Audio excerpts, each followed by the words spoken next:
खेती किसानी के बिलों को लेकर सड़कों से लेकर संसद तक हंगामा जारी है।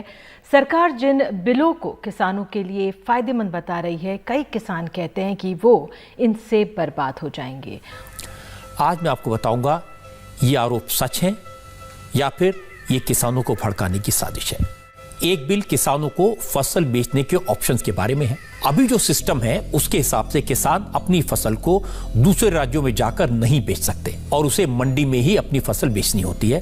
अब तक तो किसान सिर्फ मंडियों में अपनी फसल बेचते हैं। अब किसानों को जहां सही दाम मिलेगा वहां अपनी फसल बेचने की आजादी होगी।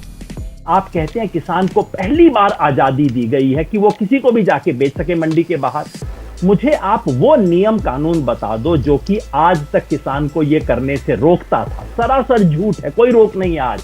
अब देखिए कि ये मंडियों की बात हो रही है और जो चर्चा देश में हो रही है वो भी हम सुन रहे हैं कि मंडी में अगर किसान जाता है उसको एमएसपी मिलेगा, गेहूं और धान पे मिलता है सिर्फ 2 फसलों पे। तो जहां उसको ज्यादा मार्केट में, ओपन मार्केट में जाके अगर बेचता है, अगर उसको 10 की बजाय 15 रुपए मिलते हैं तो अच्छी बात है। अगर कम मिलते हैं तो वापिस आके मंडी में बेच दे। सिर्फ 6% किसानों को एमएसपी मिलता है।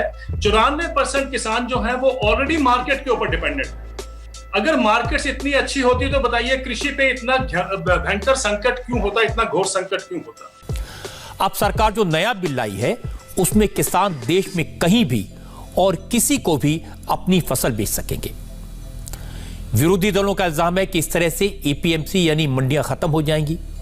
मंडियां खत्म हुई तो किसानों को मिनिमम सपोर्ट प्राइस एमएसपी नहीं मिलेगा। इसके बाद किसान व्यापारियों को गुलाम हो जाएंगे। लेकिन आज नरेंद्र मोदी ने साफ साफ कहा ये सब झूठ है, बेकार की बातें हैं। क्या ये सच नहीं है कि मंडी के अंदर टैक्स, सेस और फीस लगेगी और प्राइवेट मंडी में कोई फीस नहीं लगेगी? क्या किसान का दिमाग खराब हुआ है? किसी का दिमाग खराब हुआ है कि मंडी के अंदर जाके बेचेगा? मंडी इससे ध्वस्त नहीं होगी तो क्या होगा? मैंने इस बिल को पढ़ा है और ये बात सही है कि बिल में मंडियां खत्म करने की बात कहीं नहीं है। अगर अब जो बाहर से आएगा खरीदार, जो बाहर से कारोबारी आएगा, उसको टैक्स नहीं देना होगा, ये रजिस्ट्री फीस या लाइसेंस, वो एक किसान को और दाम में गेहूं उसका खरीद लेगा लुभाने के लिए कुछ समय तक, लेकिन बाद में किसान के भविष्य से वो खेलेगा। यही नहीं, एपीएमसी मंडियों के बाहर नए बाजार पर कोई पाबंदियां नहीं होंगी, कोई निगरानी नहीं होगी। सरकार के पास से जानकारी नहीं होगी कि वहां कौन लोग सक्रिय हैं और वो किसके साथ व्यापार कर रहे हैं, किस कीमत पर और किस मात्रा में खरीद कर रहे हैं। अभी तो होता यह है कि अगर दाम बहुत गिर रहे हैं तो सरकार दखल देती है क्योंकि उसे मंडी आधारित सिस्टम से समय पर जानकारी मिल जाती है। अगर ये सिस्टम चला, अगले 1-2 साल में एपीएमसी पिट जाएंगी। और जैसा मैंने कहा, आज ये जो एपीएमसी की छत है ये लीक कर रही है, टूटी फूटी छत है। लेकिन आप छत ही हटा दो अगर, तो क्या बचेगा किसान के पास?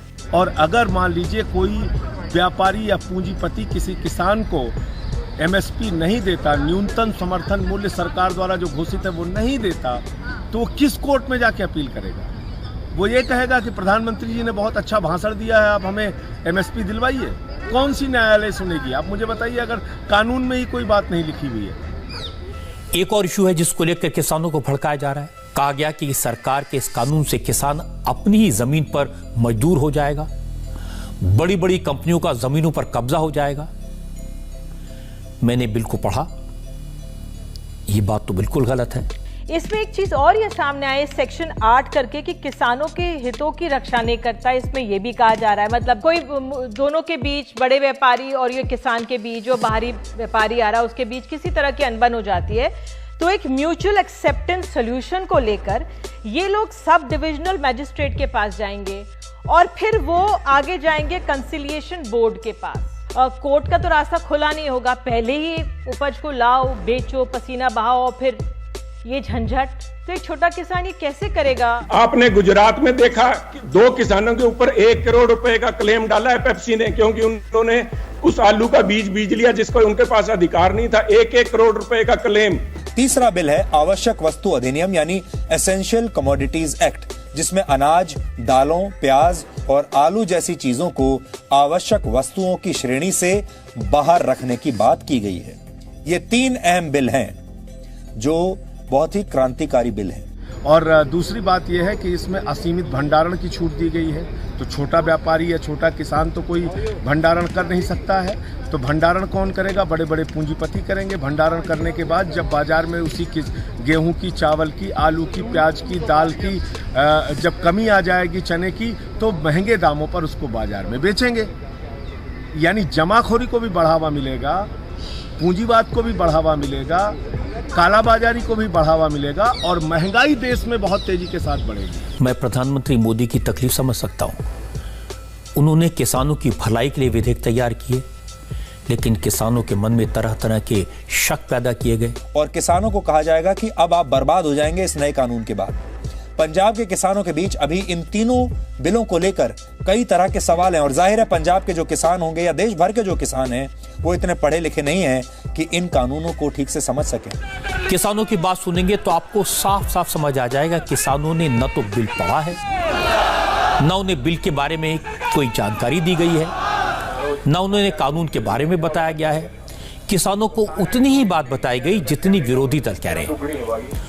बीजेपी को छोड़कर हर राजनीतिक दल किसानों के साथ खड़ा है, लेकिन किसान नहीं चाहते हैं कि कोई उनके आंदोलन को ले उड़े। अमृतसर इलाके में 3 दिन के रेल रोको की अपील करने वाली किसान मजदूर संघर्ष कमेटी के सरवन पंधेर कहते हैं कि नेताओं को उनके आंदोलन की अगुवाई नहीं करनी चाहिए। कोई भी सियासतदान, मंत्री, एमएलए, साबका एमएलए, किसी भी किस्म का पोलिटिकल बंदा साडियां स्टेजां ते ना आवे। अलग अलग पॉलिटिकल पार्टी यहाँ पर अपना समर्थन देकर अपनी ताकत दिखाने के लिए प्रदर्शन इनसे करवा रही हैं। ये सब इन्हें लिख कर दिया गया है ताकि ये प्रदर्शन करें, फिर इनकी तस्वीर टीवी पर आएगी और फिर पूरे देश में एक माहौल बनेगा। और कांग्रेस ने माहौल बनाया है। मैं सिर्फ इतना कहना चाहता हूं संकेत भाई कि आज के मुकाबला में सवाल बीजेपी का नहीं था, सवाल कांग्रेस का नहीं था, सवाल था किसान का। और हकीकत ये है कि ये जो पंजाब का किसान आज आंदोलन कर रहा है, ये कोई कांग्रेस के कहने से नहीं आया। ये वही किसान है जो कल अमरिंदर सिंह के खिलाफ प्रदर्शन कर रहा था। इसे कांग्रेस कहना बंद कीजिए। ये किसान है जिसको समझ है अपने आगे पीछे की, वो किसान जो देश का सबसे आगे बढ़ा हुआ किसान है। लेकिन नरेंद्र मोदी सियासत के माहिर खिलाड़ी हैं। लेकिन मोदी सरकार ये कह रही है कि अगर खेती से जुड़े कुछ पुराने कानूनों में बदलाव कर दिए जाएं, तो किसानों की आमदनी दुगनी हो सकती है। इसके लिए सबसे पहले जरूरी है कि किसानों को देश में कहीं भी अपनी फसल बेचने की छूट दी जाए और इसे ही वन नेशन वन मार्केट कहा जा रहा है, यानी एक देश एक बाजार। मोदी सरकार ने एक काम शुरू किया तो विपक्ष ने इसका विरोध करना शुरू कर दिया। कृषि अर्थशास्त्री देवेंद्र शर्मा कहते हैं कि अमेरिका में भी एक देश एक बाजार बनाने का प्रयास दशकों से किया गया। कॉन्ट्रैक्ट फार्मिंग लाई गई, इसके बाद भी वहां के किसान संकट में हैं।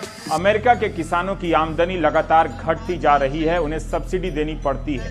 आज 7 दशकों 6 दशकों अमेरिका और यूरोप में ये मार्केट इकोनॉमी चल रही है। जो हमने बोरो की है वहां से, जो हमने कट एंड पेस्ट की है, हम भारत में लेके आए हैं, वहां पर वो फेल हो चुकी है। आज अमेरिका में ही संदीप जी $425 बिलियन की बैंकरप्सी है किसानों के सिर के ऊपर।